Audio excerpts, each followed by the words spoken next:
na mapagpatawad. Amen. The God of another chance. Amen. The second, the third, the fourth, the fifth. Amen. Let's declare it today. Thank you, Jesus.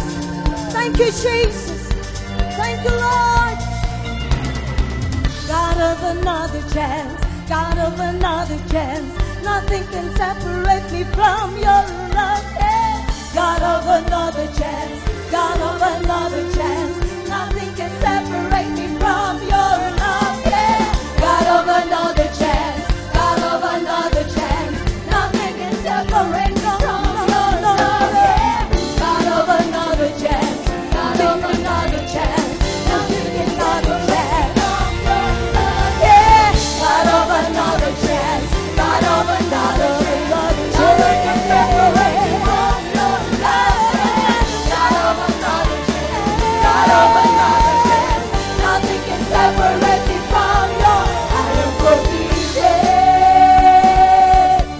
I have been given another chance. There's no condemnation. No. Your grace is sufficient to cover my fire. I am forgiven. Thank you, Jesus. I have been given another chance. There's no condemnation. No. Your grace is sufficient to cover my fire. Your love is more than enough for me. Amen. Kung ikaw ay nakaranas ng kapatawaran, ng biyaya ng Diyos, you declare it to God today from deep within your heart. Brothers and sisters, let's declare it to God today. God of another chance, God of another chance. Nothing can separate me from your love, yeah. God of another chance, God of another chance. Nothing can separate me from your love. Another chance. God of another chance, God of another chance. Nothing can separate me from your love, yeah. God of another chance, God of another chance. Nothing can separate me from your. I am forgiven. I have been given another chance. There's no condemnation. Oh yes, your grace is sufficient to cover my. Sing I am forgiven. Oh, I have been given another chance. There's no condemnation. No. Your grace is sufficient to cover. Come on, let's declare. I am forgiven. Yes, I have been given another chance. Salamat, Panginoon. There's no condemnation. No. Your grace is sufficient to cover my. Sing I am forgiven. Yeah. I have been given another chance. There's no condemnation. No. Your grace is sufficient to cover my past. Your love is more than enough. More than enough. More than enough. More than enough. Oh yes. More than enough. More than enough for me. Thank you, Jesus. Thank you, Jesus. Salamat, Panginoon. Sobrang pag-ibig mo. Thank you, Jesus. Come on, if you are thankful, you say, thank you, Jesus. Thank you, Jesus. Hallelujah. Lord, hindi pa sapat, Panginoon, ang mga bagay na ito. Oh. Hallelujah. Hallelujah. Hindi sapat, Panginoon, ang buhay na ito para itanghal ang pangalan mo. Dakilain ang pangalan mo. You are so great. You are so good. Come on, say something good to the Lord. If you have felt and if you have experienced in your life the goodness of the Lord, you say something good to Him today. Huwag mong tirpirin ang Panginoon. Hallelujah. Thank you, God, for loving me. Thank you, God. Panginoon, there are times parang wala ng pag-asa, but then you are always our hope. Thank you, Jesus. Thank you, Jesus. Thank you, Lord. Hallelujah. Oh, hallelujah. Thank you, Jesus. We worship you.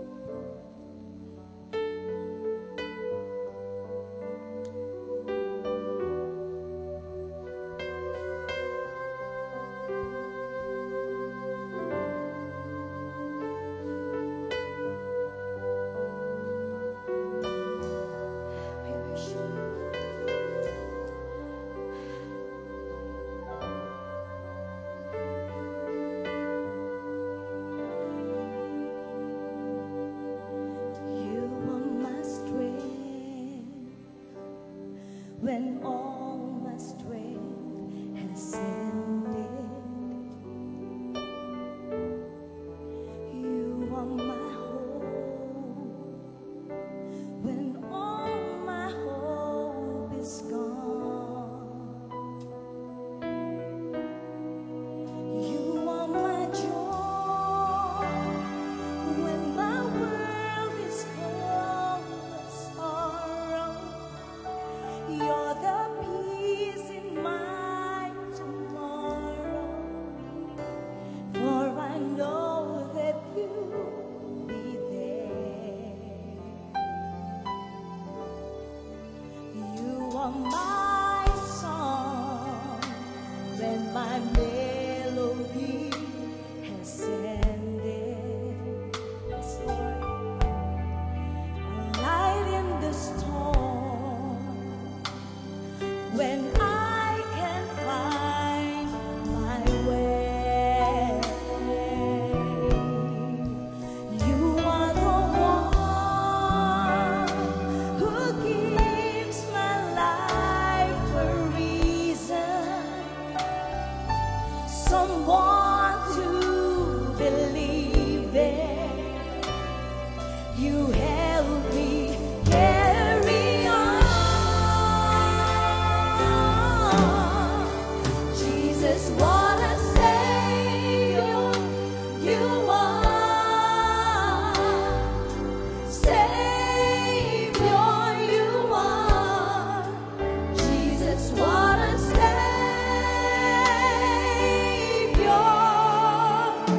you are. You are my rock when I need a place of refuge, a hand reaching out when I stumble and I fall. You are my all in every time and season. You are all I ever needed. Every time I call,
ating puso ang kabutihan at pag-ibig ng ating Panginoong Hesus. Sa oras na ito, anuman ang pinagdadaanan mo, kapatid, Jesus is a willing and an able Savior. He will come and save you. Dadating siya para ikaw ay iahon, gaano man kalalim ang hukay na pinaglagyan sa iyo ng kaaway. He is able and He is willing. Maraming salamat, O Diyos, at narito ka sa aming kalagitnaan. Alam namin yon sapagkat ang aming puso ay puspos at lumulundag sa galak. Hallelujah! You are awesome in this place. We just want to worship you. Sinasampakan namin. Nagpupugay kami sa presensya mo. Salamat sa katapatan mo, O God. Hallelujah. The Holy Spirit is stirring our hearts to just fix our eyes on Jesus.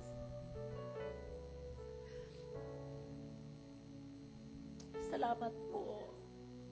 Help us to gaze in your beauty today. Nais ka naming makilala ng mas higit pa. Marami sa mga anak mo rito ang hindi ka kilala at kung sino ka sa kanilang buhay. Holy Spirit is telling us that God is drawn to our brokenness. Because He is a merciful God. He is the God who forgives endlessly. Endless. Not 7 times 7 or 7 times 77, but endlessly. If we set our hearts to Him, He can change us. He is not only a God of the second chance, but the God of every chance. As we allow Him to transform our hearts, He is able and willing. Maraming salamat po, O Diyos. Sa umagang ito, dalangin namin na magpakilala ka sa mga anak mo. Ikaw ang dakilang, you are the magnificent one, the creator, the eternal one, the great king, the lover of our soul, the Savior, Emmanuel, God with us, awesome in this place. Hallelujah! You are a mighty warrior fighting for us. Hallelujah! You are our provider, our healer. Amen! You are our help in times of need. You are with us. You are abiding. You never leave us. You never forsake us. Hallelujah! Hallelujah! Nais namin, Panginoon, na makilala ka namin sa aming experience, sa aming karanasan, sa aming buhay. Makita ka, mag-manifest ka. At dalangin namin na kung paano ka kumilos sa aming buhay, gamitin mo kami para makakilos ka sa buhay ng iba. Maraming pong salamat sa umagang ito. Dalangin namin, Banal na Espiritu, na muli mo kaming turuan. At lahat ng ituturo mo, dalangin namin ang biyaya mo. We thank you for the grace to transform us. We thank you for the grace to make us like Jesus, our Savior. Marami pong salamat sa umagang ito. Binubuksan namin ang aming mga puso, mga isip, mga diwa, mga tenga, mga mata, na makita ka namin sa iyong kagandahan.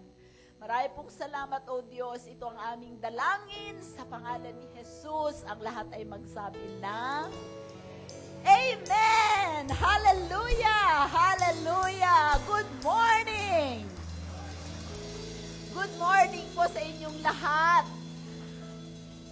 Meron po ba tayong mga panauhin sa iglesia ngayong umagang ito? Meron po ba? Yun, meron tayong panauhin. I-welcome po natin siya. Dito sa banda dito, meron ba?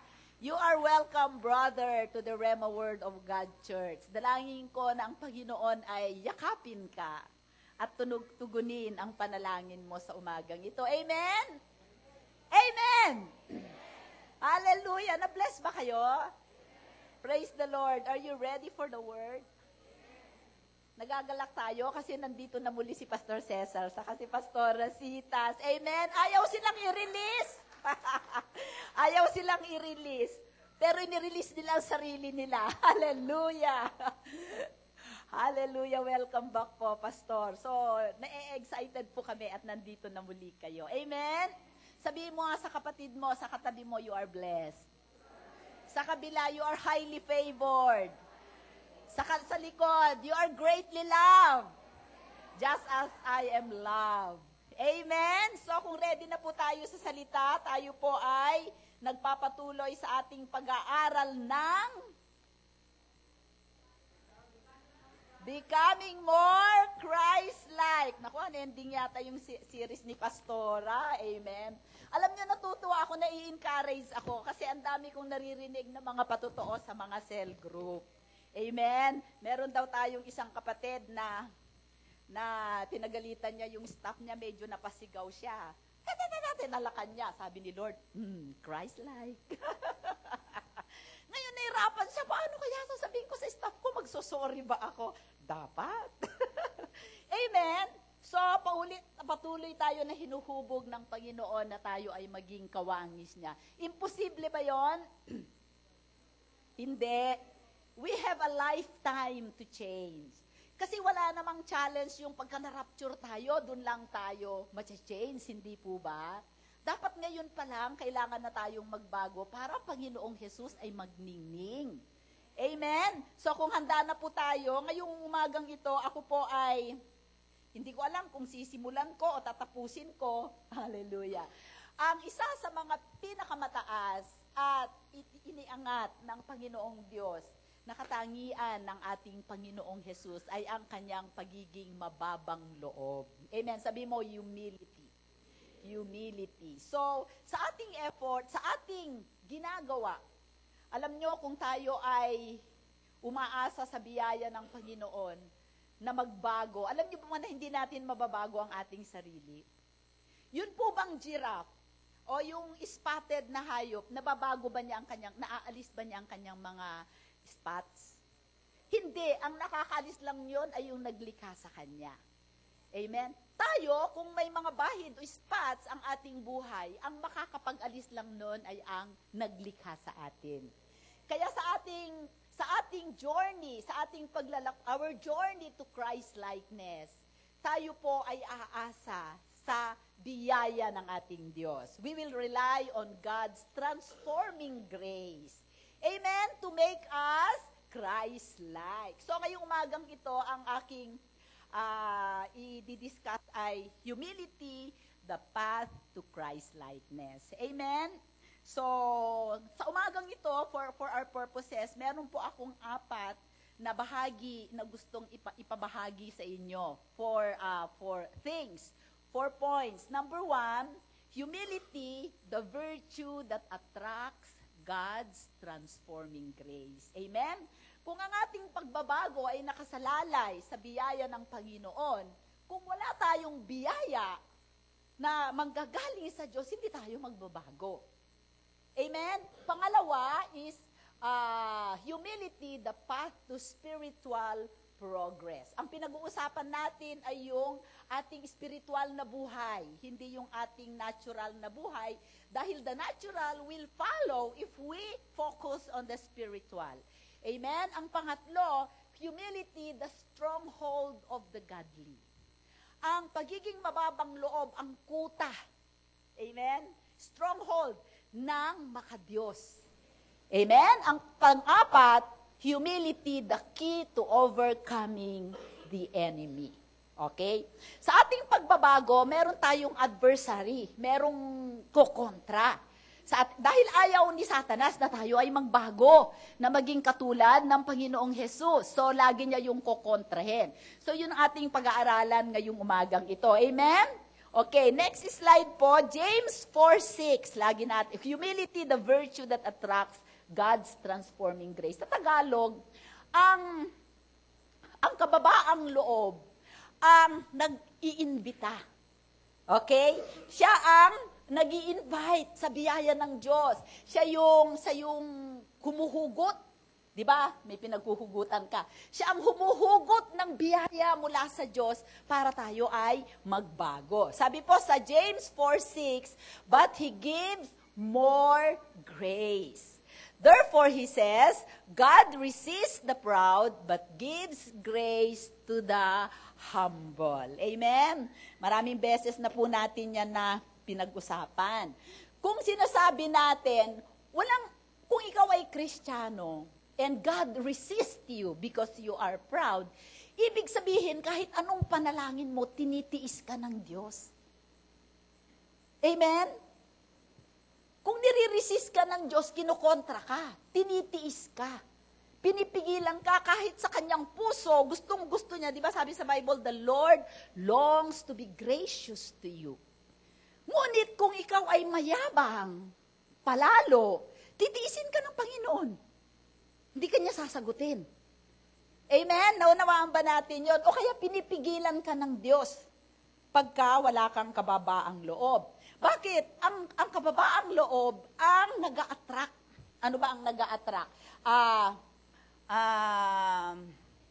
Paano pag na-attract ka sa isang babae?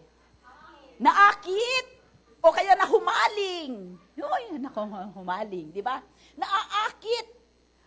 Ang kababaang loob ang nag-aakit sa biyaya ng Diyos. Amen? Okay. Hallelujah. Naintindihan po natin yon. Matthew 18:4-5 sabi, therefore, whoever humbles himself at this little child is the greatest in the kingdom of heaven. Hindi natin tayo ang magpapakumbaba sa harapan ng Diyos. Huwag tayong mananalangin na, Lord, gawin mo akong mapagpakumbaba. Sapagkat pagka ipinanalangin mo yon, ay gagawin nyo ng Panginoon siksik, liglig, at umaapaw. The Lord will humble you. Amen? And you will be devastated. Ano ang nangyari kay Haring Nebuchadnezzar? Di ba? Dahil sa kayabangan niya, na naginip siya, na meron daw isang, nasa sidetrack na ako, pero alam ba ninyo yung kwento na yon?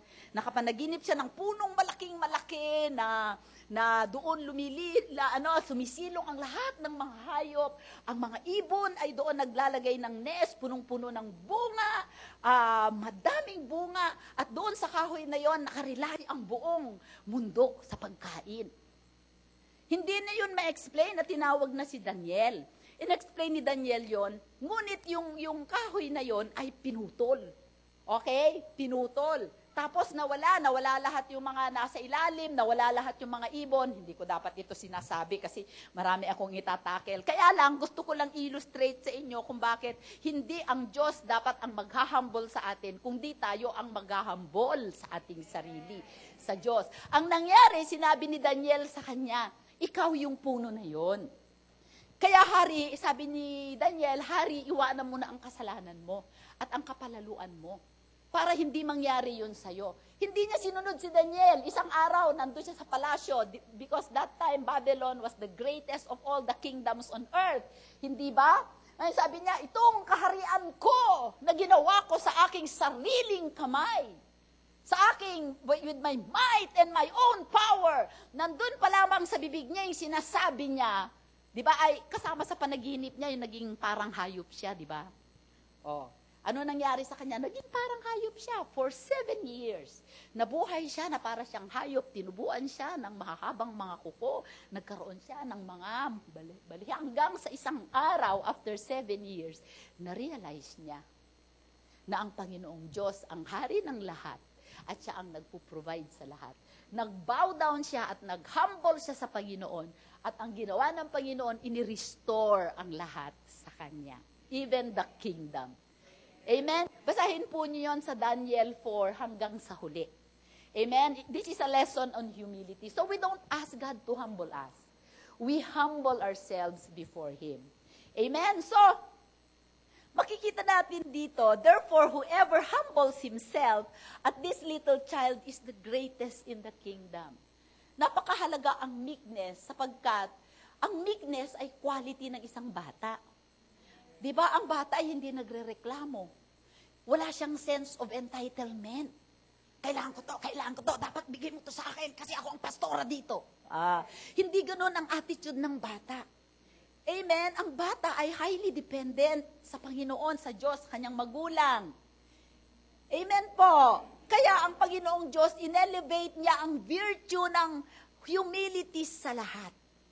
Amen. Bakit? Bakit napakahalaga ang kababaang loob? Sabi niya dito, walang ibang katangian or birtud. Wala kasing translation ang virtue kasi pagka tinignan mo yung Tagalog dictionary, kabanalan, kabaitan, mga lahat ng mga ganun, those are all virtues. Pag-ibig, pananampalataya, okay.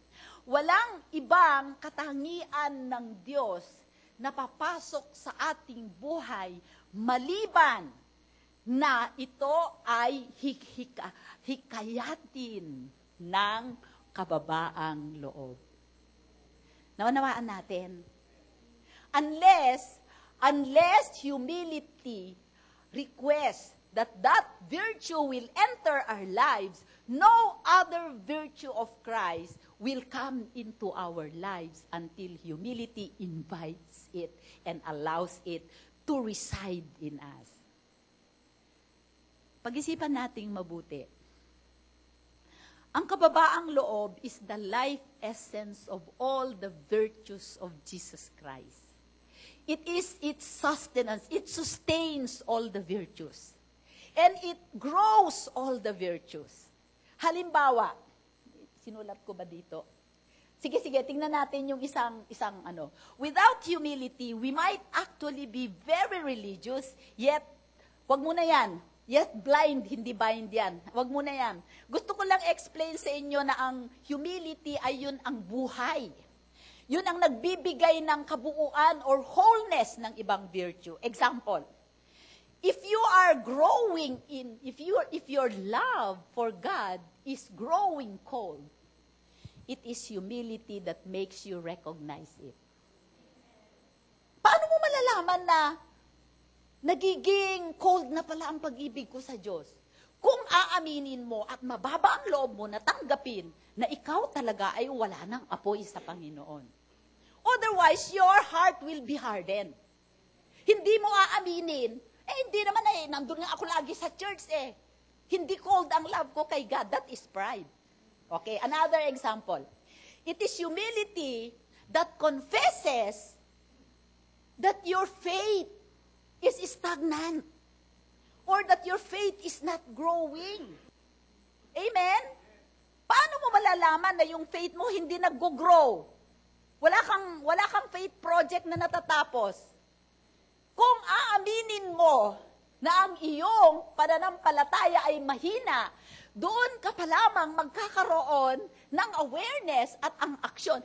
Kasi, brothers and sisters, nung tayo ay yung ating journey, di ba sabi ko sa inyo, the journey to Christ-likeness, sabi ko is perilous kasi lagi tayong may kaaway dyan. Ang unang-unang kaaway natin, sarili natin. Yung magmamatigas ang ating puso. Ililigtas tayo ng Panginoon hindi para lang maligtas tayo. Salvation and forgiveness is not the end of our Christian life. They are not ends in themselves, but they are just beginning. Because the purpose of God, ang layunin ng Diyos sa ating buhay is to transform us and to be conformed to the image of His Son. So that the sons of God will be manifested. We keep on saying the world has already seen Christianity, but they haven't seen Christ. At sa'yo nila yun makikita pagka na-transform tayo sa Christ-likeness. Amen? Kaya kahit ang series natin hanggang sa mga susunod taon na taon ay ito, dahil hindi pa tayo nagiging Christ-like, ito pa rin ang maririnig nyo sa church na ito. Kaya kung kayo ay sukang-suka na, maghanap kayo ng ibang church. Di ba? Hindi ko kayo tinataboy. Kaya lang baka makahawa kayo sa iba. So, ang kababaang loob, ang magsasabi, kailangan kong mag-grow sa aking pananampalataya. Ako ay lumalamig sa aking pag-ibig sa Diyos. Yung humility ang magsasabi noon. So, kung bakit napakahalaga ang humility? Amen? Tingnan ninyo, sabi natin, next slide. Without humility, sige basahin natin. Without humility, we might actually be very religious, yet blind to our personal need. Because our sinfulness is masked by a religious facade and are not compelled toward change or the appropriation of God's future grace. Wala namang taong gustong manatili na the same habang tumatanda. Ako gusto kong magmukhang bata habang tumatanda.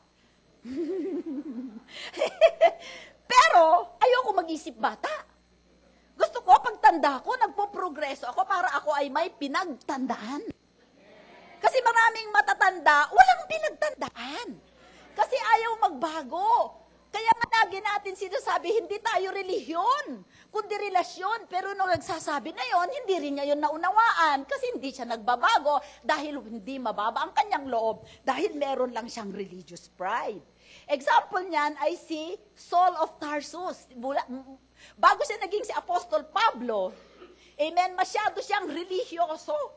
Di ba sabi niya sa Philippians 3:6, a Jew of the Jews, a Pharisee, di ba, blameless, yung mga ganon. Di ba, pero isang araw, nung papunta siya on the road to Damascus, para bihagin ang lahat ng mga Kristiyano, siya ay na-encounter niya ang ating Panginoong Jesus. At nung na-encounter niya ang ating Panginoong Jesus on the road to Damascus, the Apostle Paul was demasked. So, tayo rin, on our road to righteousness, some point in our Christian life, the Lord Jesus will encounter us to demask us. Lagay mo yung para di, just as the Lord met Saul on the road to Damascus, He will at some point meet us on the road to demask us. Amen? Parang si Apostol Pedro, tinanggal ni Lord nung sinif siya, tinanggal yung kanyang hard covering. Yung religious pride ni Apostol Pablo, nawala, naalis. Actually, bulag siya for 3 days, and after 3 days, nung ipinanalangin siya ni Ananias, nalaglag yung mga talukap. Di ba? Yun yung mga mask. Amen? And a lot of us, kailangan tanggalin ang ating mga mask. Lalo na yung mga naglilingkod sa Panginoon, katulad ko. Have mercy on me, Lord. Hallelujah. Hindi po ba? Kaya napakahalaga ang humility. Sabi mo sa katabi mo, humility. Bakit gagawin yun ng Panginoon? So that He can set our feet on the right path. Pwede kasing mali yung nilalakaran mo. So, ang gagawin ng Panginoon, alisin niya yung maskara mo para ilagay niya ang paa mo kung saan ka dapat lumalakad. Amen? Seryoso tayo, ha? Hallelujah. Okay.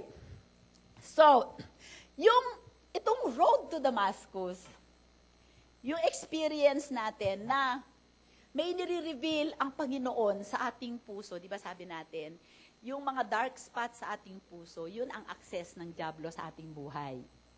Those are moments, those are decision moments.